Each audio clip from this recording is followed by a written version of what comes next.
तन्वी आणि दीपाली मधला दुरावा शेवटच्या आठवड्यात दूर होईल का? राकेशने उचललं मोठं पाऊल. तर कलर्स मराठीवर बिग बॉसचं नवीन पर्व सुरू आहे आणि आता हे पर्व अगदी शेवटच्या आठवड्यापर्यंत येऊन पोचलं आहे. कलर्स मराठीने आजच्या एपिसोडचा म्हणजे भाऊच्या धक्क्यात स्पेशल एपिसोडचा नवीन प्रोमो शेअर केलाय. या प्रोमोमध्ये रितेश देशमुख राकेशला एक संधी देत आहेत.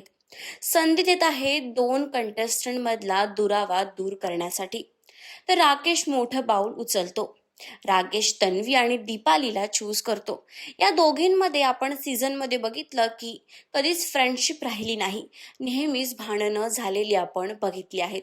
आणि अशातच राकेशने या दोघींना चान्स दिला की तुम्ही या सीझन मधल्या गोष्टी इथे सोडून जा.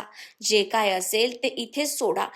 पुन्हा एकदा तुमची मैत्री जपा, असं राकेश म्हणाला. आणि आता बघायला इंटरेस्टिंग होणार आहे की सीझनच्या अगदी शेवटच्या आठवड्यात दीपाली आणि तन्वी पुन्हा मैत्रिणी होतील का? तर तुम्हाला कोण वाटतं, कोण होईल बिग बॉस मराठी सीझन 6चा विनर? आम्हाला कमेंट्स करून नक्की सांगा. आणि अशाच सगळ्या लेटेस्ट अपडेटसाठी टेली रिपोर्टर मराठीला सबस्क्राईब करायला विसरू नका.